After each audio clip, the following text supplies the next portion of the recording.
जब मेरे ताजुश शरिया हज के लिए तशरीफ ले गए थे तब भी दुनिया वालों ने देखा था कि ताजुश शरिया ने इमाम हरम के पीछे नमाज नहीं पढ़ी, क्योंकि उनका अकीदा दुरुस्त नहीं था, उनके अकायद और नजरियात खराब थे, इसलिए मेरे ताजुश शरिया ने उनके पीछे नमाज नहीं पढ़ी। जब ताजुश शरिया ने नमाज नहीं पढ़ी तो किसी ने कहा, ए अख्तर रजा, ये अरब है अरब, यहाँ हुसामुल हरमैन का दर्स नहीं चलेगा, यहाँ अद-दौलतुल मक्किया का सबक नहीं चलेगा, यहाँ तमहीद ईमान पढ़ के नहीं सुना सकते। अगर इमाम हरम के पीछे नमाज पढ़ोगे तो तुम्हें काबे का तवाफ करने दिया जाएगा, अगर इमाम हरम के पीछे नमाज पढ़ोगे तो तुम्हें आबे जमजम से शिकम सैर होने दिया जाएगा, अगर इमाम हरम के पीछे नमाज पढ़ोगे तब तुम्हें नबी के गुंबद खजरा का दीदार करने दिया जाएगा। ए अख्तर रजा, अगर इमाम हरम के पीछे नमाज नहीं पढ़ी तो यहीं से तुम्हें वापस कर दिया जाएगा। मेरे ताजुश शरिया का बयान है, रात के 3 बजे CID के लोग मेरे रूम पर आए, फरमाते मेरी अहलिया मेरे साथ में थी, मेरा दरवाजा खटखटाया, मैंने अपनी अहलिया को पर्दे में भेज दिया, दरवाजा खोला तो CID के लोगों ने मेरे सामान की तलाशी लेना शुरू कर दी। जब मेरे सामान की तलाशी ली उसके बाद पूछने लगे, तुमने जुमे की नमाज कहां से कहां पढ़ी? फरमाया मैं मुसाफिर हूं। कहने लगे कि चलो हमारे साथ में चलो। मेरे ताजुश शरिया को रात ही में लाया जाता है, रात हाथों में हथकड़ी और पैर में बेड़ियां डाल करके तकरीबन 14 दिन तक ताजुश शरिया को वही जेल में रखा जाता है, उसके बाद वहीं से वापस कर दिया जाता है। जद्दे तक हथकड़ी डाल करके लाई गई मेरे ताजुश शरिया के। मेरे ताजुश शरिया फरमाते मेरी जिंदगी की पहली जोहर की नमाज थी जो उन जालिमों की वजह से मेरी कज़ा हो गई।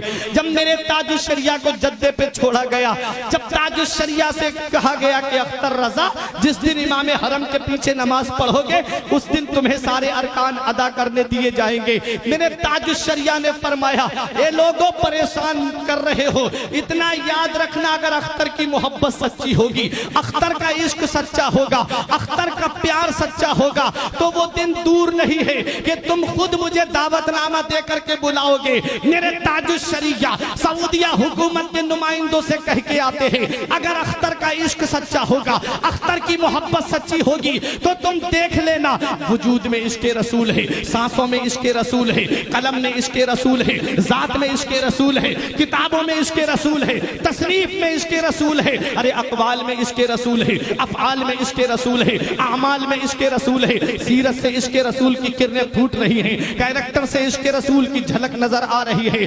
आ गए मेरे ताजुश शरिया, दिल में यही गुनगुनाते हुए, दागे फुरक़ते तैबा क़ल्बे मुज़मा हिल जाता, दागे फुरक़ते तैबा क़ल्बे मुज़मा हिल जाता, काश गुंबदे खजरा देखने को मिल जाता, खुल्दजार तैबा का इस तरह सफर होता, आगे आगे दिल जाता, पीछे पीछे सर जाता।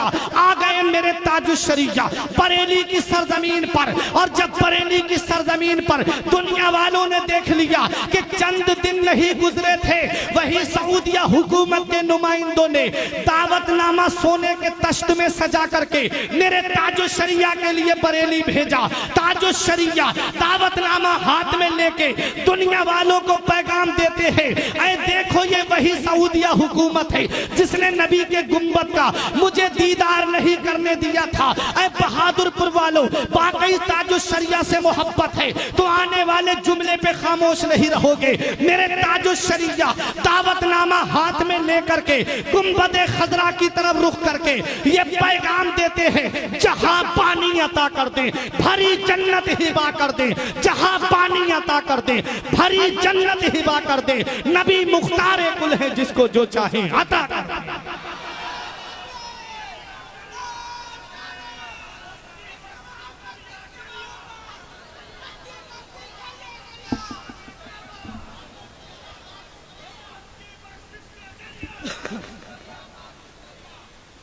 जहां पानी अता कर दे भरी जन्नत हिबा कर दे, नबी मुख्तार कुल है जिसको जो चाहे अता कर दे, नबी मुख्तार कुल है जिसको जो चाहे अता कर दे। सऊदिया हुकूमत ने मुजाहिद मिल्लत को भी रोका था, परवरदिगार आलम के करम से मदीने वाले मुस्तफ़ा ने बुलाया दूसरी साल मेरे मुजाहिद मिल्लत, और ताजुश शरिया को तो इतना बुलाया कि खुद फरमाते उनके दर पे अख्तर की हसरतें, उनके दर पे अख्तर की हसरतें हुई पूरी, साइले दरे अक़दस कैसे मुनफ़इल जाता, यौम नहशुरुल मुत्तक़ीना इलर रहमान वफ़दा। रब फरमाता है हम कयामत के दिन अपने वलियों को अपनी बारगाह में दूल्हा बना करके बुलाएंगे। जहां हुजूर मुजाहिद मिल्लत दूल्हा बन के जा रहे होंगे, हम गुलाम उनके पीछे पीछे बाराती बन के जा रहे होंगे। उनकी अदाओं को अपनाओ, उनके तरीके को अपनाओ। ये अल्लाह वाले जो है पूरी जिंदगी शरीयत पे अमल करते रहे, बदअकीदों से दूर रहे, पूरी दुनिया को शरीयत का पैगाम देते रहे, नमाजों की पाबंदी करते रहे, रोजों पे मुहाफिजत करते रहे। तुम भी इनके बताए रास्ते पे चलो, इनके बताए तरीके पे चलो, नमाजों की पाबंदी करो, क्योंकि ये जिंदगी सवारिये दिलशाद कीजिए, लम्हात जिंदगी के न बर्बाद कीजिए। जब मकसद हयात इबादत खुदा की है, पढ़िए नमाज, मस्जिदें आबाद कीजिए। सभी के सामने एक दिन जरूर आता है, ये हुस्न फानी है लेकिन गुरूर आता है। सभी के सामने एक दिन जरूर आता है, ये हुस्न फानी है लेकिन गुरूर आता है। किसी क्रीम से पाउडर से कुछ नहीं होता, नमाज पढ़ने से चेहरे पे नूर आता है। किसी क्रीम से पाउडर से कुछ नहीं होता, नमाज पढ़ने से चेहरे पे नूर आता है। जिस्म फानी है, सजाने की जरूरत क्या है, हुस्न दुनिया को दिखाने की जरूरत क्या है। ऐसे आमाल करो कि रूह से खुशबू आए, इत्र कपड़ों पे लगाने की जरूरत क्या है। परवरदिगार आलम की बारगाह में दुआ है, मेरे कुछ अर्ज करने में सबकत लिसानी की वजह से या बतकाज़ा बशरियत कोई गलती हो गई हो, उलमाए किराम को गवाह बना के तौबा करता हूँ। अस्तगफिरुल्लाह रब्बी मिन कुल्ले ज़ंबि व अतूबु इलैह। कलमा तैयब पढ़ने ला इलाहा इल्लल्लाहु मुहम्मदुर रसूलुल्लाह सल्लल्लाहु अलैहि वसल्लम। रही कली तो फूल खिलेंगे, जिंदगी बाकी रही फिर मिलेंगे। अस्सलाम।